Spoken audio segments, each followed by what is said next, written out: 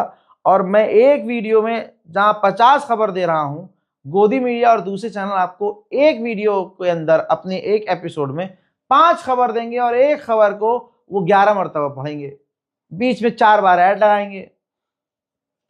तवज्जो है। लिहाजा अपना समय बचाइए। कम समय में ज़्यादा जानकारी के लिए रज़ाग्राफी अनस्क्रिप्टेड पर आइए, रिपोर्ट को शेयर कीजिए। जय हिंद।